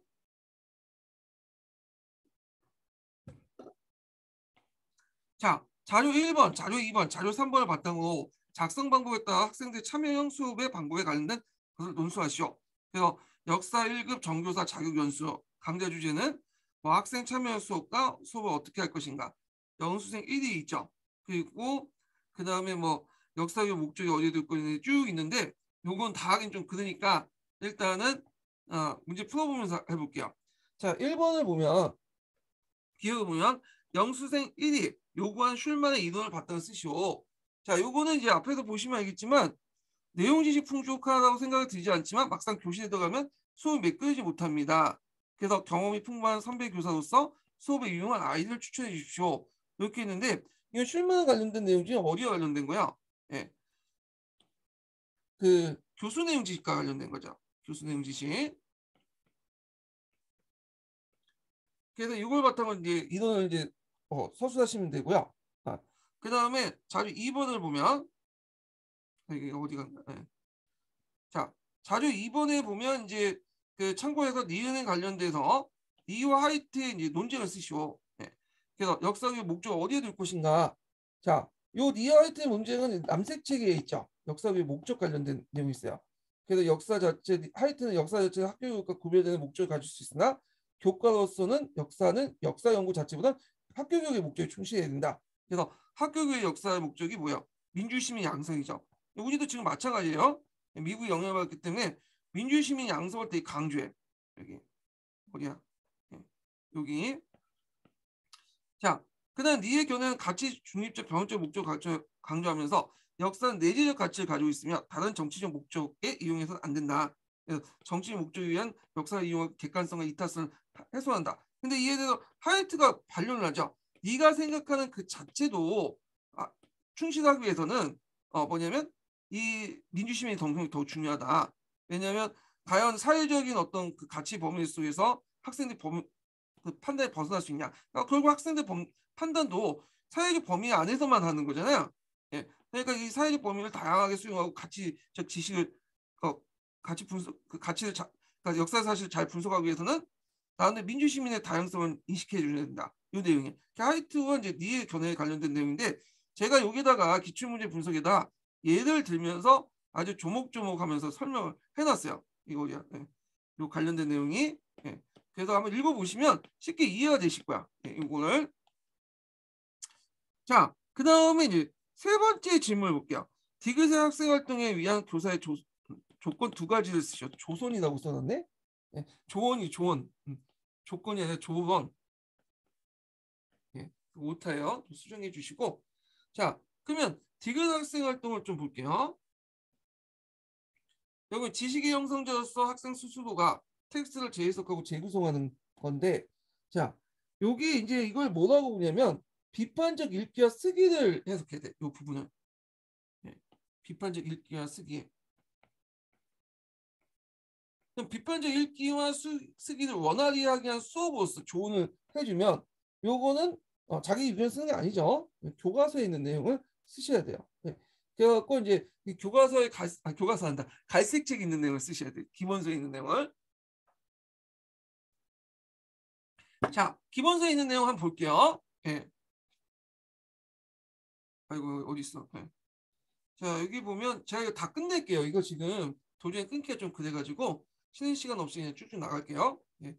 양해해 주시고 자, 디귿의 교사에 조언해갖고 예, 제가 갈색책 있는 내용을 쓰시면 되는데 자, 학생들의 다양한 해석을 요구하는 여러 유형의 자료를 제시가 필요하며 이러한 자료를 비판적으로 평가할 수 있는 경험과 훈련이 요구된다. 두 번째로는 역사 교재에 비판적으로 읽고 자신의 역사 일을 쓰기 활동을 표현하게 되는 것을 장기간의 학습 지도와 경험이 필요한다. 있고 학생들에게 텍스트 이해에 필요한 사전 지식, 텍스트 유형의 특성과 한계인지, 텍스트 내용에 대한 비판적 이해와 분석, 다양한 쓰기 표현 능력 개발이 필요하다. 이렇게 쓰시면 되겠죠. 자, 그 다음에 이제 네 번째 질문을 볼게요. 자, 니은과 관련돼서 모총의 입장에 석유촌도 결정 과정을 자료 3번의 밑추침 방식으로 역사적 사실 근거에 서술할 것. 단서가 이제 두 가지죠. 자료 3번의 밑추침 방식. 두 번째가 역사 사실 근거를 한 거죠. 모총의 석유촌도 운동을 결정한 과정을. 자, 밑추침 방식은 이제 뭐겠어요? 여기 보면 역사 사건이나 인물의 행동에서 의사결정을 요하는 문제를 발견하기, 문제를 분석하기, 가능한 대안을 해결하는데 요 관련된 내용이 어디냐면 파란 책이 있어요. 파란 책 보시면 거기에 이제 의사결정 관련된 내용들이 쭉 있거든요. 그래서 의사결정에 관련된 기능 목표 상세화가 있어요. 예. 요걸 이제 있는데 요걸 대입해서 역사적 발전 과정을 이제 예시 답안을 보면요. 이것도 예시 답안이기 때문에 뭐냐면 다른 답은 존재할 수 있죠. 이거는 그냥 제가 생각한 예시 답안이고 실제 교수님이 출제 교수님이 생각한 이 답안은 틀릴 수가 있어요. 네, 요거 염두에 두시고요. 그래서 이제 문제 발전하기 뭐 이렇게 그다음에 문제 분석하기 그리고 가능한 대안 확인하기 이렇게 있는데 뭐 이런 식으로 제시했어요. 요청은 이제 요청은 개경 귀족세 금에 대한 사대 정치와 이로 인해서 고려 자주권 손상이 되었다는 문제점을 발견한다. 예, 문제 발견하기죠. 문제 분석하는 사료를 통해서 쭉 있는데 이거 다 읽지 못하니까 각자 읽어보시고 그 다음에 마지막으로 이제 뭐냐면 노총은 서경에서 새로운 국가를 세워 자신의 의견을 관철시키거나 아니면 개경파 타협파 세경촌들을 목적할 것 생각합니다. 그 가능한 대안 확인하기 이렇게 해서 이제 그 관련된 내용들을 썼죠. 예. 그래서 여기에 한정돼 갖고 이제 썼고 의사결정 과정을 그래서 요거는 좀 합리적 설명 이동을 이제 쓰신 분도 있는데 합리적 설명 이동이 아니라 파란 책이 그 뭐냐면 의사결정 관련된 기능 목표 상세와 관련돼서 연결돼 쓰셔야 될 것 같아요. 요거 부분은요. 예. 요건 약간 뜬금없는 문제죠. 이런 뜬금없는 문제들이 가끔씩 나오긴 해. 예. 자, 하여튼 이렇게 있고 그 밑에 뭐 논리적 서술할 거는 이제 그 앞에 있는 내용을 논리적 서술하는 내용이고 그래서 이렇게 정리를 좀 해봤어요. 예. 그래서 이제 요거 관련된 내용을 제가 기출문제 분석에다가 자세히 적어놨으니까 파악을 해주시면 되고요. 자, 6번을 보죠. 6번. 6번은 이제 뭐와 관련된 거냐면 갈색 책에 있는 역사가 관련된 거예요. 역사. 이 역사학이 왜 나왔는지 예전에 한번 설명했죠. 그 앞에서 역사 사고적 논쟁을 했잖아요. 영고는 영일론. 근데 영고는 영일론을 이제 하다 보니까 어떤 문제점이 있냐면 영일론에서 역사 사고력만 강조하다 보니까 그 대응 차원에서 그 사고력 제시했거든. 역사 사고의 차별성이 있었다 뭐. 근데 문제는 그러다 보니까 마치 역사가 사고력을 중요시하는 게 좀 바뀌게 돼. 프레임 구조가. 그러니까 거기에 이제 영일론의 입장을 반대하면 반대할수록 그 사고력에 집중함으로써 오히려 영일론의 입장을 간접적으로 뭐냐면 동의해주는 보충해주는 그런 구도가 되거든요. 프레임 구도가 이렇게 형성이 되잖아요. 그러면서 이 사고력의 프레임 구조를 벗어나자. 역사에서 중요한 사고력이 아니라 역사적 내용이다. 사고보다는 역사적 내용이 중요하다. 그래서 우리나라 그 역사 교육학자 분께서 갈색시계가 새로운 역사 이론을 제시했죠. 자기들 논쟁하다가 이게 뭐냐면 역사학과 맥락화야. 이 개념이 갈색책이 있는데 여기에서는 역사학 맥락화를 직접적으로 물어보진 않아요. 근데 그 맥락에서 그 뭐냐면 그 이론적 배경으로 이걸 관련돼서 인용을 한 거죠. 예. 그래갖고 답도 약간 이상하게 나왔는데 이걸 적용하라고 낸 것 같은데 좀 그래요. 제가 볼 때는. 예. 그래서 이제 일단은 뭐 역사적 맥락화, 역사학 맥락화가 이런 것들이 포스트 모더니즘으로 이렇게 또 빠져나가고 답을 냈더라고요. 그래서 뭐 일단은 자, 이거 이제 보면 그럼 역사 맥락화가 개념이 뭔가 이런 걸 좀 봐야 되겠죠. 자, 여기에서 이제 그 인식력적 전환은 이제 역사학과 맥락화가 나오는데 내용보다는 사고보다는 내용이다. 그래서 이 내용을 강조하면서 나왔던 거죠. 자, 이 역사학은 종전의 역사 지식의 내용을 역사가의 관점과 견해에 반영된 것이고 맥락화는 그러니까 역사학은 종전의 역사 지식과 내용을 역사의 관점과 견해에 반영된 맥락화에 따라 만든 지식을 주장했다.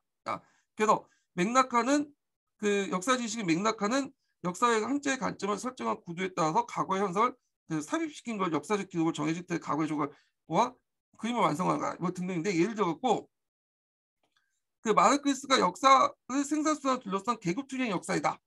이 관점에 따라서 역사 사실을 선택 해석하고 원시 공동체 사회에 고대 노예제 사회, 중세 봉건제 사회, 근데 자본주의 사회, 사회주의 사회 이렇게 있잖아. 이건 뭐예요? 맥락하죠. 왜냐하면 자신이 생각한 큰 구도에 따라서 역사 사실을 이렇게 끼워 맞추는 거잖아요. 과거 영상을 개입해갖고. 근데 이 그 역사는 그거 자체를 파악한 거야. 이 역사는 모든 종류의 과거에 대한 진술이 그 역사의 맥락에 위치해 있다. 마르크스가 처해진 사회적 사실 상황에서 그 맥락화가 나온 거죠. 그래서 역사는 맥락화의 메타 버전이다 이렇게 보시면 돼요. 네. 맥락화를 뛰어넘어서 그 넘어서의 의미를 찾는 거야. 네. 결국에는 이게 역사적 맥락에 위치해 있고 결국에는 사회적 구성물이다. 뭐 이런 식으로 얘기를 하고 있어요. 그래서 역사서술과 연구가 당시의 관심과 선입견의 반영 요구를 검토하여 해석의 바탕이 되고 이데올로기의 적을 점검했다. 자, 이를 통해 역사가의 주체적이고 독립적 판단을 의심하고 역사가의 중립성을 부정하였다. 자, 언어의 주관성을 강조한 텍스트론적 관점을 반영하여 역사가들이 자신이 강조하는 계급, 인종, 성, 생산관계, 주체성, 경험, 문화 등 범주를 통해서 사실을 접근하여 역사를 주관적으로 해석한다. 요걸 강조한 거야. 이 텍스트론적 관점은. 맥락화 중에 요걸 강조해서 문제를 낸 것 같아요. 그러니까 얘들 얘 입장 보면 그 역사적인 어떤 사실은 알 수 없다. 다 구성된 것이고 만들어진 거다. 그렇기 때문에 지금 입장에서 우리 그 예전에 그 과거 사실을 구성한다는 건 우리의 입장에서 본 거지 과거 사람들이 그렇게 생각한 건 아니다. 그런 내용이야. 그런 것을 이제 강조하고 그런 것을 컨셉을 잡고 이 문제에 접근하면 쉽게 풀리게 되죠. 자, 보죠.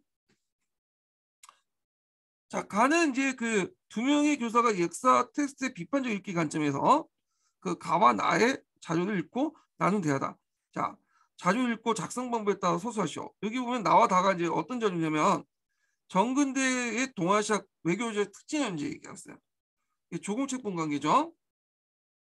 그다음에 고려의 국제적 자료 의식 내재 요양과 관련된 거야. 그래서 이제 이걸 관련된 내용을 읽고 이제 얘기한 건데 보면 자, 역사가처럼 역사교사도 역사 지식을 만들어내는 존재라는 걸 볼 수 있습니다. 자, 여기서 역사교사의 위치, 역할이 나와요. 맥락화에서 역사교사의 위치, 그러니까 역사에서 맥락, 그 역사학에서, 그러니까 제가 발음이 역사학이요, 학이 아니라 하. 예. 제가 하하고 하를 발음을 잘 못해요. 예. 하여튼 이 역사하에서 그 역사교사의 위치는 단순히 전달자가 아니라 객관적 지식을 전달하는 게 아니라 그걸 자기가 가공해서 학생들에게 전달해주는 그런 것들 하죠. 되게 제 생각 위험한 사상인 것 같아. 그냥 팩트를 무시하고 구성한다는 사고방식은 좀 위험해요. 역사교사로서. 하여튼 그래서 이제 역사 지식의 생성 과정을 탐색할 필요가 있다고 주장을 동의합니다. 그래서 이제 여기 보면 자, 역사 지식의 생성에 중요한 역할 관점과 해석에 그 주목하여 하는 이유가 있기는 합니다. 나에서 책봉 조공강에 대한 해석이 왜 변화되는지 그 이유를 찾아봐야겠다고 생각합니다. 맞아요. 이 주제에 대한 해석이 어떻게 달라졌는지 현재 비교해서 과거 맥락에서 살펴봐야 합니다. 물론 가장 설득력 있는 해석이 생성되고 통용되는 사회적 조건과 언어적 차원에서 된다. 언어적 차원이니까 이제 이미 조건은 하고 언어인데 여기서 언어적 차원을 되게 강조하는 거야. 그래서 이거는 이제 텍스트론적 관점이 반영됐다. 이렇게 보시면 돼요. 현재 우리의 인식체계는 기준의 가치, 정서 등의 측면에서 과거 사람들의 인식체계와 다르다는 점을 유념해보고 그래서 현재의 가치나 인식체계 속에서 과거를 보는 그걸 경계해야 됩니다. 자, 그 다음에 이제 이건 이해는 쉽죠. 이거는 뭐 오늘날 증거에서 바탕으로 과거 행위를 보니까 오늘날 관점에서 일상적 감정이 나온 거고 이거 그냥 주는 문제야 그냥 이거 예전에 한번 나왔던 거고 그다음 교사로서 제가 객관적 역사 지식을 전달하는 매개자로만 존재할 수 없습니다. 그래서 역사학에서 그 뭐냐면 교사의 역할이나 이것도 외워두세요. 이것도 나올 수가 있어. 이게 이미 예문에 나왔잖아. 예. 그래서 답은 구성하는 상관없지만 예문에 나왔던 건 암기해 두신 게 나아. 일단 이걸 따로 독립해서 문제를 낼 수 있거든요. 자, 그래서 이제 교사 자신이 처한 현재 위치와 자신의 문제를 의식을 되짚어보고 이 사안을 바라보는 관점이 지닌 역사성을 인지해 것을 꼭 필요한 과정이군요. 맞아요. 그래서 역사 교사는 가르친 내용에 대해 비판적 안목을 가지고 문제 제기할 필요가 있습니다. 이런 내용이죠. 자, 그러면 이제 첫 번째 질문해 볼게요. 자, 밑줄진 기억의 관점이다. 기억의 관점은 이제 여기 현재의 가치나 인식 체계 속의 과거를 보는 경향을 관계된다. 요거는 이제 역사학 관련된 내용이죠. 역사학. 자, 기억의 관점에 따라서 나와 다른 비판적 읽는 결과를 각각 서술하시오. 예. 그러니까 이 비판적 읽는다는 것 자체가 요 다른 견해를 제시하라는 건 아니에요. 그래서 제가 이제 처음에는 그 출제자의 의도를 이제 잘못 파악을 해서, 왜냐면 잘못 보면 사회적 조건이라는 내용 있잖아. 역사학에도 사회적 조건이 있어. 근데 여기에만 초점 맞춰갖고 뭐냐면 요거와 다른 관점을 제시해라. 사회적 관점, 그러니까 다른 관점을 제시해라. 사회적 조건에서. 그래서 이걸 한 길에다가 거기 내용이 있으니까 여기 내용 아니냐 해갖고 했는데 보니까 그게 아니야. 그게 왜 그게 아니냐면 요 사회적 조건보다 언어적 차원에서 강조되는 거야. 여기. 그래서 기획을 언어적 차원에서 이제 강조되는 게 좀 있어. 그럼 언어적 차원 텍스트로 나가면 포스트 모더니즘을 너무 강조하는 거죠. 그러면 다 필요 없는 거야. 조공 관계나 채권 관계 뭐 거기 내용은 현실 다원적 가치 다 현재적 관점에서 보는 거고, 그다음 다에서 나오는 뭐 그 당시 고려의 국제적 위상과 자유의식도 다 뭐 예제 외형 다 쓸모가 없는 거야. 이런 걸 쓰라고 하더라고. 이거는 제가 그 역사 역교론 그 당시 20년도 역교론 그 최천 교사한테 들은 얘기기 때문에 맞아요. 이거는 다 쓸모없다. 텍스트론적 관점에서 쓰는 거야. 이거는요. 그래서 역사학 자체에 텍스트론적 관점이 있긴 한데 사회적 조건도 같이 있거든요. 앞에서 언급한 것처럼 너무 텍스트론적 입장에서 답을 다 나눴어. 일단 그래서 뭐 보면 자 여기 보면 나의 의무는 조공체품 관계에 내포되어 있는 현실적 다원적 가치는 현재 관점에 만드는 가치다. 따라서 과거의 조공체품 관계 적용이 옳지 않다. 그럼 다의 비판 내용도 마찬가지죠. 자, 실용적 자주적 가치는 현재 입장에서 만드는 가치다. 따라서 당시 고려 사람들이 이러한 가치 체계에 따라서 다의 내용, 내재의 외양 체제처럼 제도를 실시했는지 알 수 없다. 그 내용이죠. 그 다음에 이제 두 번째 질문 보면 이윤에 들어갈 감정을 쓰시오. 이건 뭐 일상적 감정이고요. 그 다음에 가 내용을 고려해서 나에 대한 밑줄친 디귿의 내용을 쓰시오. 그래서 요 가의 이제 예비교사 대화 내용을 통해서 디귿의 가해친 내용에 대해서 비판적 감목을 가지고 문제 제기할 필요 있다. 요것도 가와 나에 관련된 내용들 같이 연결시켜서 보시면 돼요. 그래서 이제 다 뭐냐면 현재적 가치나 이거 볼 때는 다 만들어진 거다. 언어에 통해서 만들어진 거다. 뭐 이런 내용이에요. 그래서 그 내용을 보면 제 견해가 아니라 이제 그 출제님 교수님의 견해야. 20년도 답안은 제가 다 입수를 했어요. 채점 기준이나 이런 것들을. 그래서 조공채평에 내포되는 현실적 다원적 가치가 현재의 가치에 종속됐기 때문에 그 당시에 가치관을 통해 조공채평을 바라보야 한다. 따라서 현재적 가치에 따라 조공채평 주제를 선정 및 구성 및 내용을 가르치는 게 잘못이다. 그래서 앞에 있는 나의 비판 내용과 비슷하게 쓰시면 된다고 하더라고요. 여기 그 문제 자체가 이제 보시면 알겠지만 그 비판적 관점은 이제 내용을 가를 고려해서 써야 되니까, 예. 그래서 있고 나의 밑줄친 디귿의 내용을 쓰라고 했으니까요. 그러니까 이제 나의 맥락하고 비슷하게 이제 쓰시면 될 것 같아요. 이걸. 예. 자, 그래서 이렇게 해서 이제 답안을 구성을 했고요. 기출문제 분석 끝났고, 여기에서 공부할 것은 뭘까요? 갈색 책에 있는 역사학과 맥락과 관련된 내용. 그리고 맥락화에서 교사 입장 이렇게 쓰시면 되는데 아마 이번처럼 문제 나오지 않을 거예요. 20년 문제는 말이 역사하고 맥락이 약간 주관적인 판단이 너무 많이 개입돼 있어. 이 문제는요. 예. 요거보다는 역사학과 맥락과 객관적인 내용도 있죠. 팩트. 그런 식으로 해서 개념 파악만 좀 해주세요. 예. 뭐 이런 식으로 나오면 어떡하냐? 이렇게 적으면 틀리면 되죠. 뭐 이거 어떻게 하겠어? 교수 마음대로 문제를 낸 건데. 예. 우리가 이제 그 교수의 간신법을 통해서 교수의 마음을 들어가 볼 수 없잖아요. 그런 문제들은 그냥 버리시면 돼요. 뭐 이걸 뭐 고민할 필요 없어. 예. 자, 그래서 오늘 강의 여기까지 끝나기로 하고요. 다음 시간부터 한국사를 하겠습니다.